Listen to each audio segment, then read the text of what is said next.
Você consegue entender a dimensão do que acabamos de ler aqui?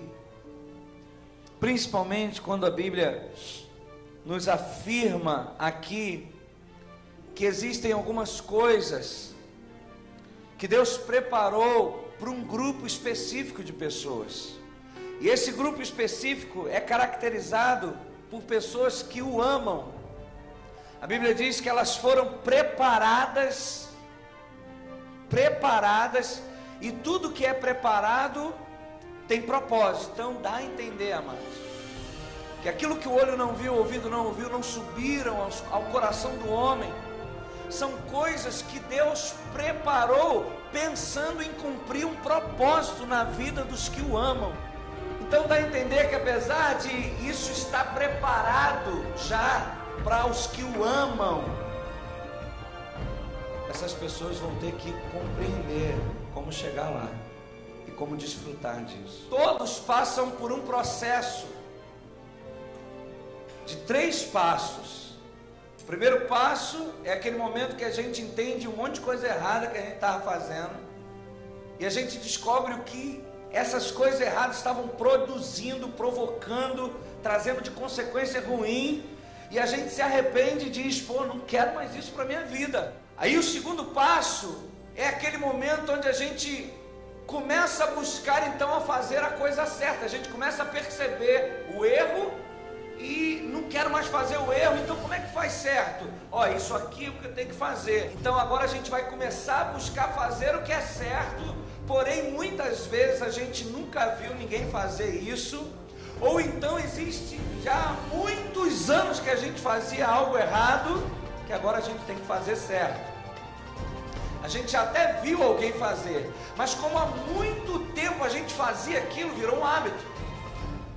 E aí, por mais que eu já tenha me arrependido daquelas coisas erradas que eu fazia, e eu estou querendo agora começar a fazer as coisas certas, eu ainda tenho cacuetes, eu ainda tenho alguns hábitos, eu ainda tenho algumas situações que quando eu vejo, estou de novo fazendo aquilo que eu falei que eu não queria mais. O segundo passo é um momento muito difícil, que é o momento onde a gente agora está começando a fazer a coisa certa, porém ainda da maneira errada. E o que nós temos aprendido nesses dias, amados, é que fazer a coisa errada e fazer a coisa certa da maneira errada produzem os mesmos efeitos. Eu tenho aprendido que Deus, Ele espera que façamos a coisa certa da maneira certa. Nós não podemos fazer as coisas de Deus à nossa maneira, mas à maneira de Deus. Para a gente chegar nesse nível, a gente vai ter que passar por uma reforma na nossa mentalidade. E não vos conformeis a este mundo, mas transformai-vos pela renovação da vossa mente, para que experimenteis qual seja o quê? Boa, agradável e perfeita vontade de Deus. Então, era isso que a gente deveria estar desfrutando hoje na vida cristã. Algo que fosse bom, agradável e perfeito, maravilhoso. Porque se a vontade de Deus é boa, agradável, perfeita, então dá a entender que Deus leva em consideração os nossos sentimentos. Ele não nos vê como escravos. Então, se Ele leva em consideração os meus sentimentos, eu preciso reavaliar se os meus sentimentos não estão legais em fazendo o que eu acho que Deus queria que eu fizesse. Porque quando a gente está vendo hoje pastores, e pastores que conhecemos e que vocês conhecem, que são de Deus, amam ao Senhor, temem a Deus, estão dispostos a dar a sua própria vida.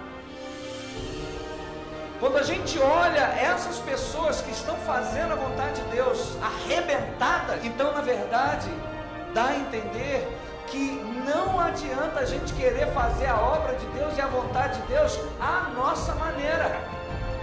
A gente precisa saber qual é a maneira de Deus, porque não adianta fazer certo, a coisa certa tem que fazer da maneira certa, e a maneira certa quem decide é o patrão. Para Deus Não importa se a gente está fazendo a coisa certa, mas fazendo a coisa certa da maneira certa. Por que Deus faz isso? Porque Ele não quer uma empregada, Ele quer uma noiva, Ele quer relacionamento. E eu tenho descoberto, amados, que é possível eu estar aqui pregando o Evangelho, pregando a Bíblia e não ter relacionamento com Deus. Só que o que ele está dizendo é que vida cristã é relacionamento. Porque o que adianta a pastora ter passado por mim a semana toda, lavando a minha roupa, cozinhando para mim, arrumando a casa para mim, e nem falando comigo? Mas é assim que muitas vezes a gente está na igreja. Senhor, já fiz o que o Senhor mandou, já cumpri minha tarefa, já dei meu dízimo, já fiz. Deus não está nem aí para você. Eu quero mostrar que Ele falou o seguinte: volta às primeiras obras. Como você fazia tudo isso no início? Qual era a motivação no início? Você está entendendo?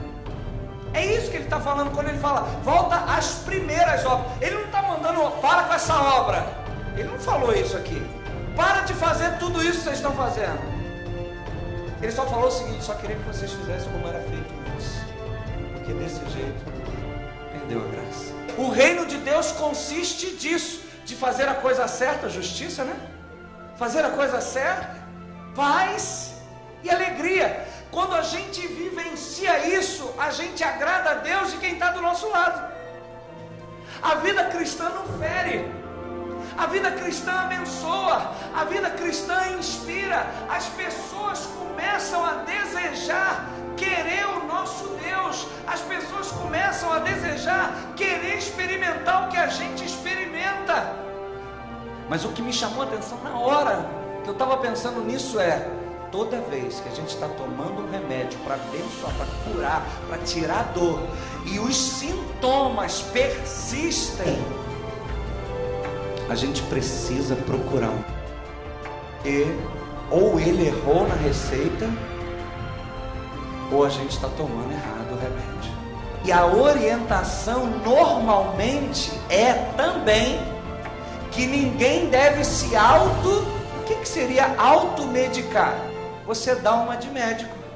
Isso pode dar certo, mas pode te matar, não é verdade? A questão é que tem um monte de gente pegando a Bíblia e tentando viver a sua maneira. Um monte de gente tentando ouvir a voz de Deus, ouvir o comando de Deus para fazer isso, mas não quer saber como, e vai fazendo, vai tomando, vai se automedicando. Então nós temos visto dois problemas na igreja, amados. Pessoas que estão tomando remédio, não está fazendo efeito, porque o sintoma não muda, a vida não muda, as coisas não melhoram, e ela continua tomando remédio, já está há 40 anos tomando remédio, mas nada acontece, e ela não para pensar que, peraí, tem alguma coisa errada, eu vou procurar quem me receitou esse remédio, porque não está funcionando.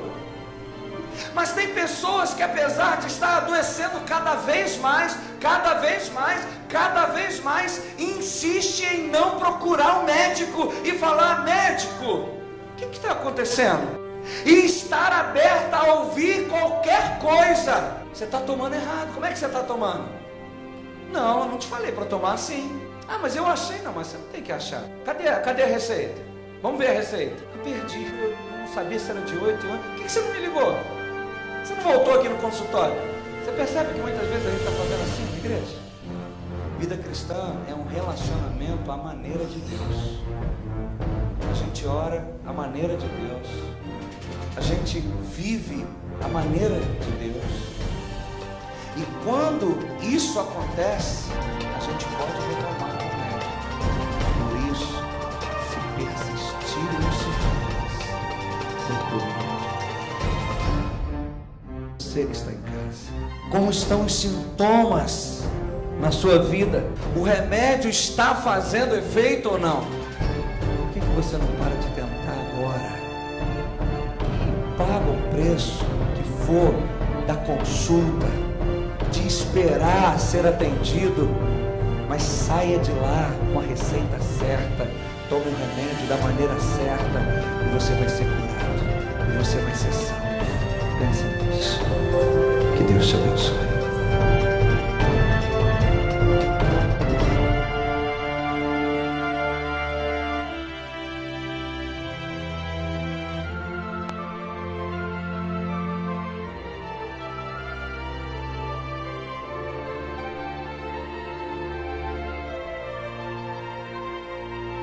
Thank you.